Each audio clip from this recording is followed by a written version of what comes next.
Mais um vídeo do canal aqui começando e hoje a gente pegou um tempo para falar sobre a história dos estúdios Ghibli, esse estúdio que a gente tá dando uma atenção especial. Acho que até muito pelo fato dos filmes estarem na Netflix, exatamente, né? Disponíveis. Então a gente fez 3 vídeos aqui e esse hoje é sobre a história. Então a gente vai falar um pouquinho de como ele foi fundado, quem são as pessoas que participam.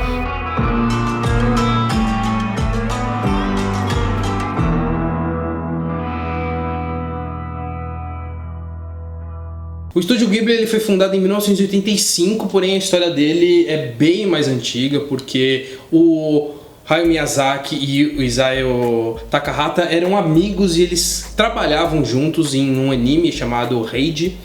Eles trabalhavam no mesmo estúdio, o Miyazaki na parte mais do layout, né, de cenário e de personagens, e o Takahata em roteiro, né, até porque o Takahata ele não sabe desenhar, então ele sempre foi mais dessa parte administrativa ou da parte mais técnica dos filmes, tanto que ele só dirigiu e roteirizou alguns filmes, ele nunca desenhou, diferente do Miyazaki. E existia uma paixão dos dois em criar essas histórias, só que os animes na televisão eles tinham um problema que exigia um tempo absurdo, porque tudo tinha que ser lançado muito rápido e era um trabalho não muito saudável, porque as situações de trabalho lá no Japão elas são muito problemáticas até hoje em questão de anime, porque era um salário muito baixo, era muito tempo de trabalho e o ambiente também não era agradável, porque às vezes eram umas salas minúsculas, então eles queriam algo mais livre de trabalho mesmo, onde eles pudessem explorar mais a criatividade deles e também ter um tempo maior de trabalho. Porque a gente sabe até assim nas produções locais, o quanto a TV, o quanto essas coisas que têm uma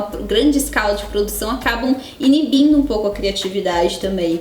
Então eu acho que muito do objetivo deles era vamos fazer alguma coisa em que a gente possa trabalhar com cuidado, que a gente possa dar bastante atenção e que a gente tenha o nosso próprio ritmo de produção, né? Exato. Vamos fazer alguma coisa que a gente goste e que seja, enfim, no nosso tempo. E daí surgiu a ideia de criar os estúdios Ghibli e fazer todas as produções autorais deles. Exato. E no começo o Miyazaki ele assumiu mais o papel de mente criativa e técnica e deixou o Takahata como o responsável pelo financeiro, só que o próprio Takahata ele não gostou da ideia, porque ele tinha noção de que ele não sabia trabalhar com dinheiro, então, tanto que futuramente isso acabou sendo provado quando o Takahata assumiu uma responsabilidade que acabou gerando alguns conflitos financeiros entre os dois. Então o Takahata ele bateu no peito de que ele queria trabalhar com a arte também, por isso que ele se tornou mais um produtor e também futuramente diretor, e com isso eles chamaram 2 nomes mega importantes também para a fundação do Estúdio Ghibli. E podemos dizer então que o Estúdio Ghibli ele foi fundado por 4 grandes nomes, que no caso foi o Hayao Miyazaki, o Isao Takahata, o Toshio Suzuki e o Yasuoshi Tokuma. E o que de fato significa Ghibli, né? Ou Ghibli, depende muito da forma como você pronuncia. Eles pegaram esse nome de um apelido que os italianos davam para os aviões que sobrevoavam os desertos da Itália na época da Segunda Guerra Mundial. Exato, e isso demonstra muito também o porquê das animações do estúdio trabalharem bastante com aviões, né? E isso tem um significado maior porque o estúdio abraçou a ideia de dar um sopro de ideias para os outros animes, para mostrar quem eles eram, para mostrar o diferencial deles. Então essa questão do avião e do vento que ele formava era para dar um ar de criatividade para os outros. Só que durante essa ideia de fundar um estúdio de animação, eles decidiram criar um longa chamado Nausicaa no Vale do Vento, que inclusive você consegue assistir na Netflix. Só que como ele foi lançado em 1984, então ele não é considerado um filme de dentro do estúdio. Ele é engraçado porque ele foi feito pelo pessoal do estúdio, só que ainda ele não é considerado um filme do Estúdio Ghibli, justamente por ter sido lançado antes. Foi uma espécie de teste ali pra ver se daria certo. A gente pode falar, né? Como se fosse um piloto de uma série que eles fazem pra testar, pra fazer pra ver se o negócio vai vingar ou não. Inclusive, a gente não colocou o Nausicaa na nossa lista de top 10 de filmes dos estúdios Ghibli por conta disso, porque o Nausicaa ele vem num momento antes da fundação dos estúdios Ghibli e a gente quis focar no que era oficialmente ali carimbado como estúdios Ghibli. E um ano depois da fundação do estúdio, a gente teve o primeiro lançamento, que foi O Castelo no Céu, que a gente já comentou bastante dele, que serve como uma bela de uma porta de entrada para o que vem pela frente. E como eu comentei, na época, eles tinham vários problemas de trabalho, não só de ambiente precário, mas também em relação a contrato. Tanto que muitos animadores, eles trabalhavam muito mais como freelancers do que um contrato assinado, então não tinha uma segurança. E isso, obviamente, também tinha no Estúdio Ghibli, só que os serviços de entrega da Kiki acabou ajudando bastante o estúdio se estabilizar financeiramente. Tanto que eles não só conseguiram criar contratos para os animadores, como eles também começaram a contratar novos animadores para ajudar. O que acabou influenciando em outra coisa, porque até o lançamento de Porco Rosso, o trabalho deles também era muito precário, porque o ambiente não era muito bom, justamente porque eles começaram a contratar muitos animadores e não tinha espaço. E o Miyazaki, ele insistiu em criar uma nova sede para a empresa, só que na época, o diretor executivo, que na época era o Toru Hara, ele não queria, porque ele falava, é muito dinheiro pra gente investir e esse dinheiro a gente não recupera. Ele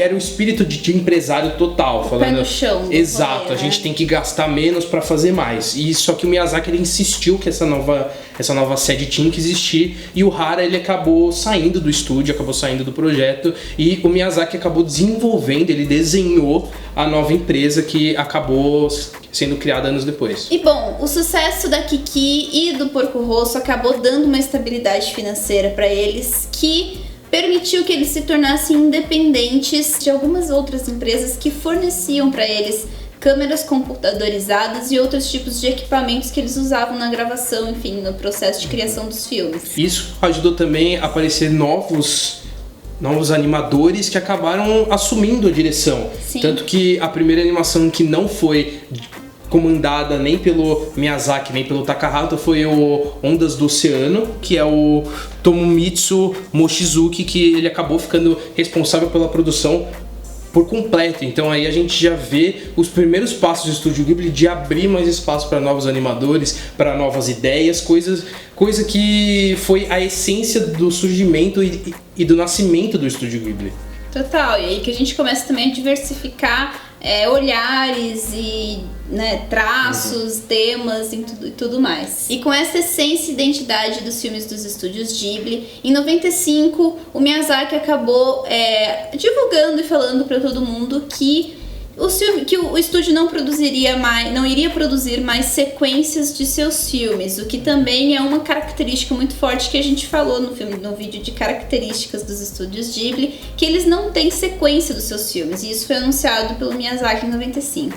Que acaba sendo uma porta de entrada para novos animadores com novas ideias, como já era antes, mas aí ele simplesmente certificou de que isso existiria. E apesar de já ter vários lançamentos e do estúdio ter sido muito grande no Japão, foi só em 1997, 12 anos depois da fundação do estúdio, que finalmente o mundo começou a olhar pro Estúdio Ghibli, que foi com a estreia da Princesa Mononoke, que acabou tendo uma grande importância internacional. E apesar do sucesso do estúdio em 97, o estrelato mesmo, o auge do Estúdio Ghibli chegou em 2001 com a estreia de A Viagem de Chihiro, que acho que foi o primeiro filme do estúdio a estrear no Brasil.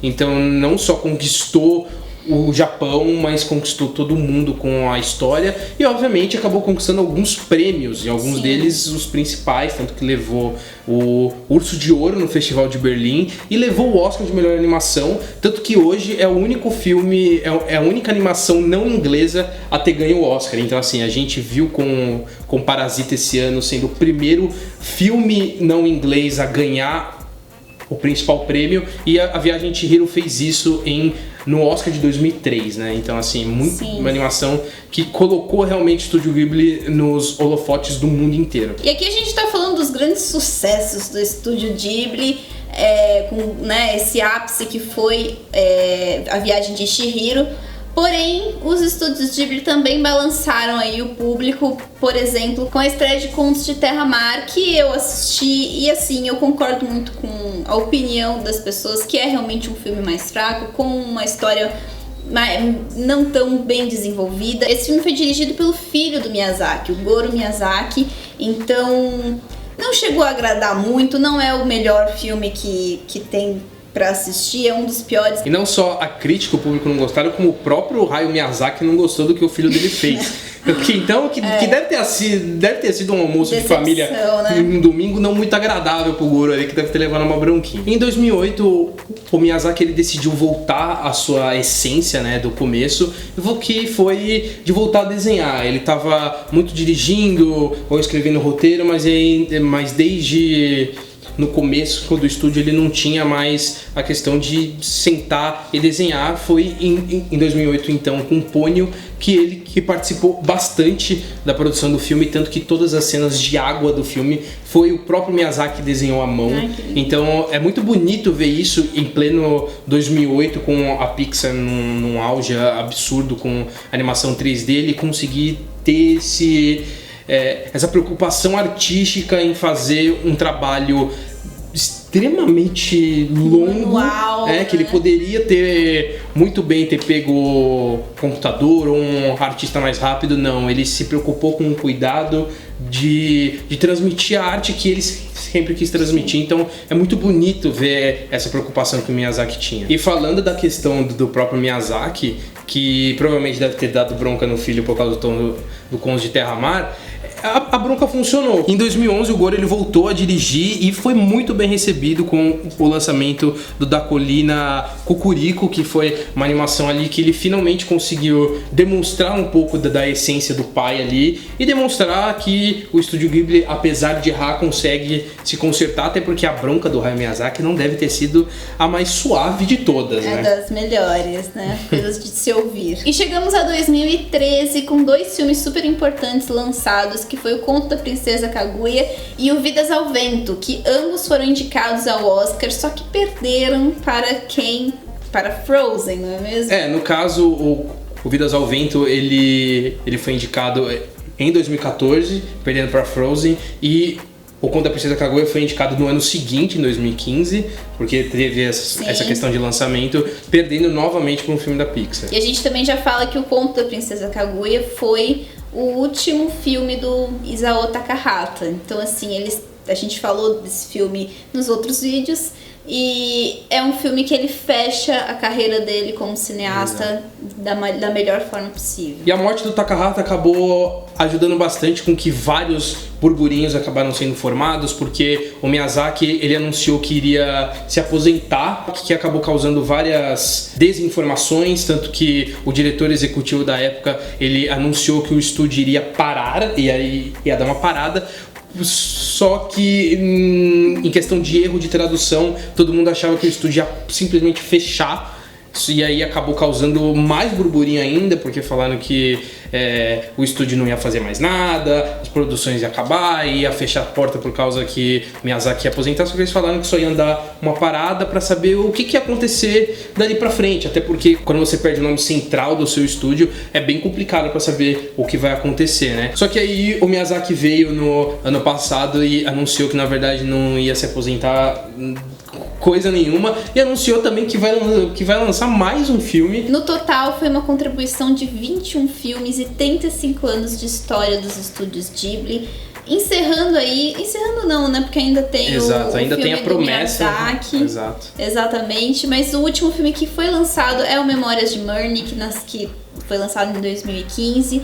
E a gente aí tá na expectativa do próximo filme do Miyazaki. A gente tá nessa saudade, né? Já são 6, 5 anos sem nenhum filme do Estúdio Ghibli. A gente teve, no caso, o lançamento da Tartaruga Vermelha em 2017. Verdade. Só que não é um filme do Estúdio Ghibli, mas sim uma coprodução. Exato. Né? Tanto que o Takahata ele é um dos principais nomes nessa coprodução, porque ele tinha um relacionamento com cineastas europeus, e tanto que é uma coprodução japonesa, francesa, alemã e mais alguns países, e a animação ela chegou a ser indicada ao Oscar em 2018. E como a gente contou a história do Estúdio Ghibli, agora a gente quer contar a nossa história com o Estúdio Ghibli. A gente falou rapidinho em outros vídeos, mas assim, só recapitulando, eu conheci o Estúdio Ghibli através da Viagem de Chihiro.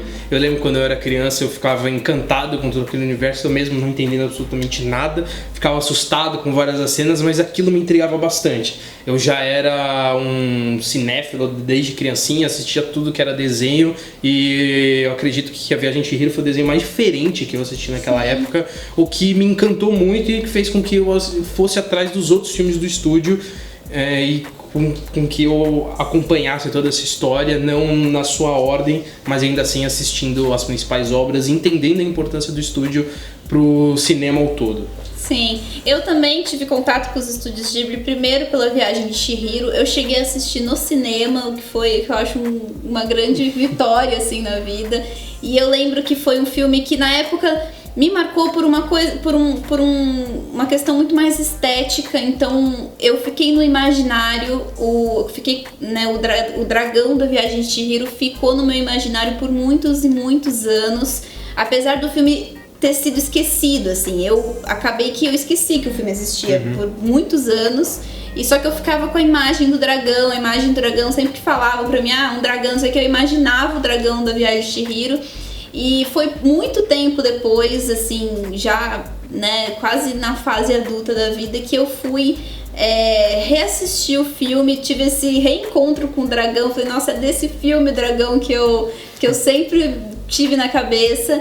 E foi a partir disso, desse reencontro com Viagem de Chihiro, que eu comecei a ter interesse em assistir os outros filmes também dos estúdios Ghibli, por já estar numa outra fase da vida, já entender melhor, enfim. E agora conta aqui pra gente qual é a sua história com o Estúdio Ghibli. Claro, não esquece de curtir esse vídeo e se inscrever no canal para acompanhar também os nossos outros 2 vídeos sobre o estúdio. E se você for aqui no primeiro comentário fixado, vai ter todos os links das nossas redes sociais, do nosso podcast e dos outros vídeos que a gente não sabe muito bem como é que vai ser a ordem deles.